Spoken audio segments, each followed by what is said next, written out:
Today we're going to show you how to set up and use a Swift Conqueror 630 2010.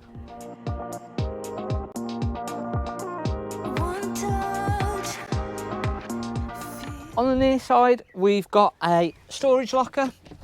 So this is a wet locker, so you can put muddy boots etc. in, and there is a little 230 volt socket so you can put power out into your awning.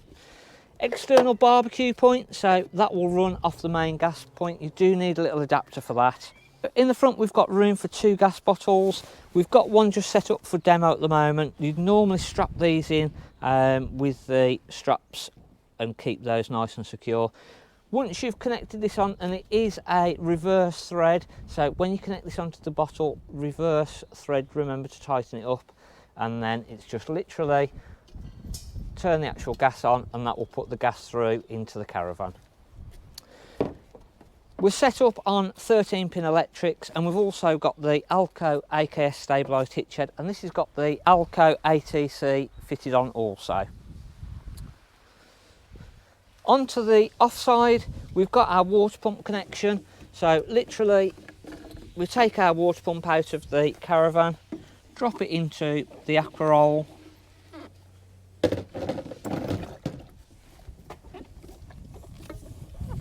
and then this just plugs straight into the side. We've got our battery compartment and our 230 volts. So our mains electric 230 just plugs in here, and then our battery will be charging off of the 230, and again we can run it off 12 volt without any 230 volts. Towards the rear we've got our 2 wastewater outlets, so all of our sink waters and our shower water waste will come out of here. You'd put your wastewater container underneath the Caravan and 2 pipes into that. Underbed storage, so this just literally goes straight underneath of the bed. The flue for our Aldi central heating system, and then over on the other side we've got our cassette toilet. Back onto the near side we've got our flush water for our cassette toilet, so this is where the flush water and pink chemical, so literally just a watering can or a bottle of water to fill this up, and pink chemical, and then our cassette is in the bottom, and again it's just our orange handle, pulls out and empties as normal.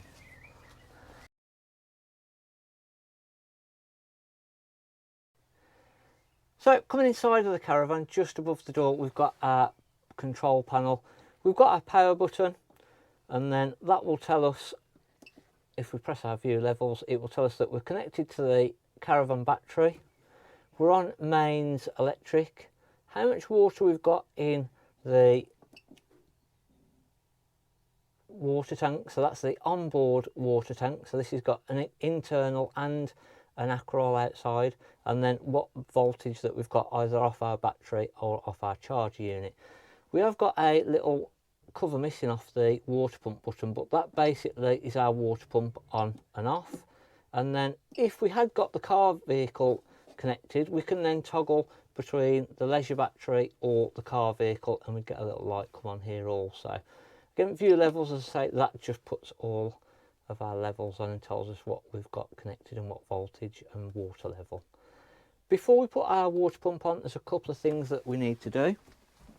If we've drained the Caravan down, all of our taps would be in the open position, so when we come in we need to close all of the taps down, shower, kitchen and bathroom sink. Once we've checked all of our taps in the closed position, just underneath the bed we've got a drain off valve.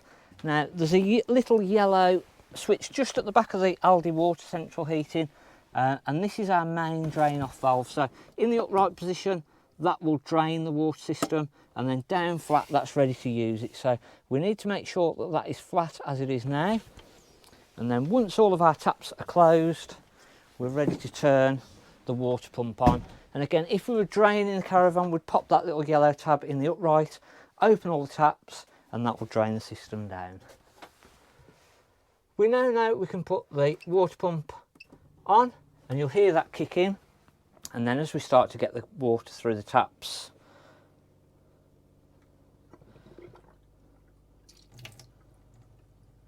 that will then come through. Now on the hot water tap we've got to fill the onboard water tank, so it's going to take a good 5 or 10 minutes of coughing and spluttering and getting all the water through the system. just to get our water tank full of water. So we can leave that now in the on position. It's going to cough and splutter for a while, and that will just get the water through and primed up. While we're waiting for that, we can get the gas through the system. So again, we make sure that we've got our gas bottle on, and then it's just a case of turning our hob rings on, and again just bleeding the gas and all the air out of the system, and then they will light up. By doing this, this will make lighting any other gas appliances a little bit easier. So our fridge, our heating system, once we've got the gas through like this, it will all light up a lot easier.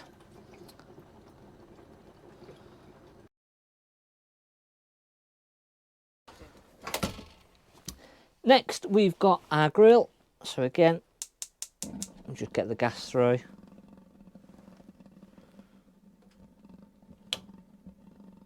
And then just at the bottom is our oven. Now again, these oven shelves should always be with the little pips towards the back.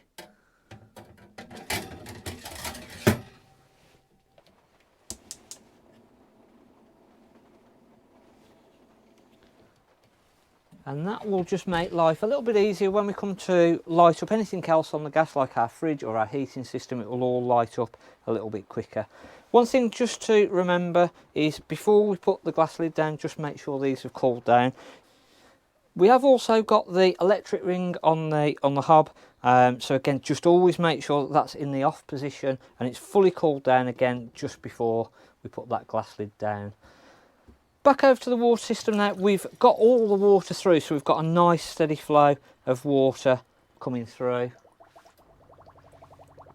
And again, you'll hear the water pump kick in. What happens on the system on this one is you do need to make sure that you've got the outside aqua roll filled up with water, and you keep an eye on that and keep that topped up, because it will automatically fill the onboard tank, which is just underneath of this seat here. So the external water pump will keep replenishing the onboard tank, and then as you open your taps up, it will then pump the water through. As I say, you've got your few levels, so once this is full, it will shut the outside water tank off, but you just need to keep an eye on your external water pump and water tank, your aqua roll outside, and just make sure that you keep topping that up regularly as and when you've used the water that's in there. So just remember to keep that in mind. So once we've got all of our water and gas through the system, we can go ahead and put our heating system on. Just above the door, we've got the Aldi control panel. Now, one thing that we just need to make sure before we do the control panel is that we've put the power through to the actual panel itself. Underneath of this front seat, we've got our main unit with all of our fuses, our trip switches. We've got our charger on and off button, and then we must make sure that our space heater and water heater are both on, and that will put the power through to the Aldi control panel just above the door, and this will allow us then to use this with the electric. So we'll light the screen up with our on button. We can then use our arrows on or off to actually turn the main control panel on. So we'll put that into the on position. We can then use our arrows. So next one along, we've got the thermostat, and again we can then set the temperature of what we want the heating to be set at inside of the Caravan. We've then got a plug. We've then got the tap symbol. Now this isn't the hot water, this is actually a boost for the hot water. So we can turn a boost on for 30 minutes. So if we came into the Caravan and we wanted our hot water to heat up as soon as possible, we can put that into the boost. That will turn the heating off though, so just be aware that if you want heating and hot water, don't use the boost setting. If you want to use the gas system, we can then put our gas on or off, and that will just literally light the heating and hot water system up on gas.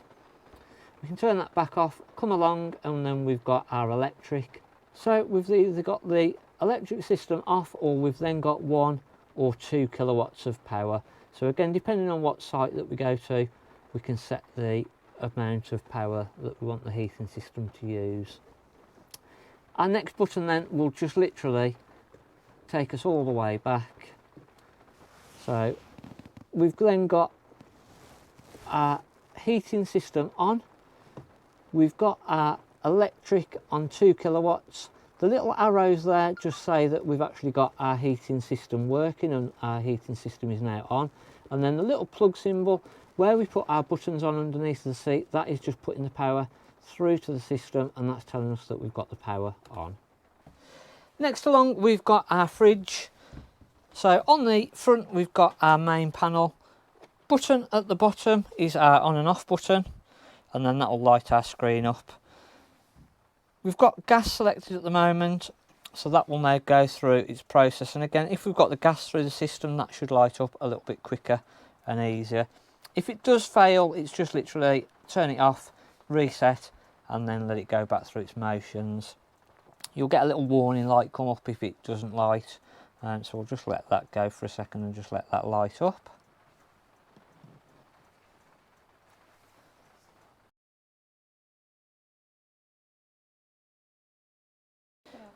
And then if it does not light up, you'll get the little 9 and a spanner, so we'll just turn that back off, back on, and just let it reset again. You'll hear it ticking, and then you should hear the flame light up when it actually lights up. Again, it might just take a couple of times just to get the gas all the way through the system.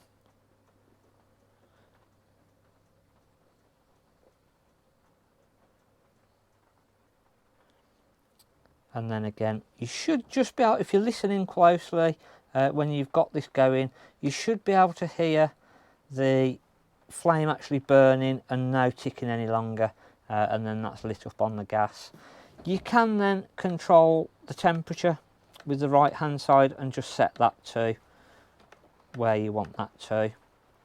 If we want to set it on electric, it's just our left hand button and come along to our plug. If we were towing on the car and we'd got all 13 pins wired in, we'd come onto the battery. Again, because we've not got a car connected, we've got our little warning light again. As soon as you switch over to the car and start the engine, once that's plugged in, that should then start running on your vehicle battery on the car. Once you've finished with the system, again, it's just the button and that will turn it off. Just above the fridge, we've got our microwave.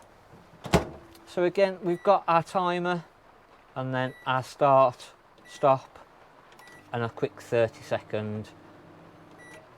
I've got other settings on there as well. And again, one thing I would say is just when you come to travel, just remove the microwave plate and pop that underneath of the seat, or just put it somewhere nice and safe so it's not going to come out and get damaged.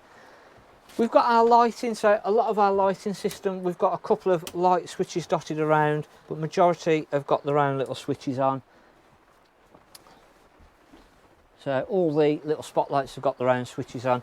There's a couple of overhead cabinets lighting, so we've got light switches that will put those on and off.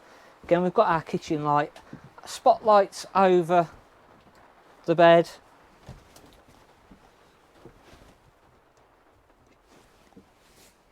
And then just as we enter the bathroom, we've got the light switch that will put our bathroom lights on and off.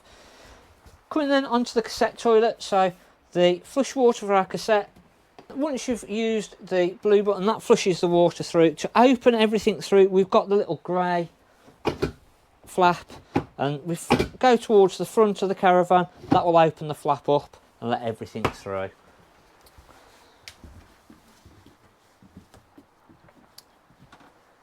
Hopefully we've run through all the operations of the Swift Conqueror 630. If there is anything that you're not sure about, just let us know, and again we can run through it on the phone with you. Thanks, I'm Mark at the Caravan Place.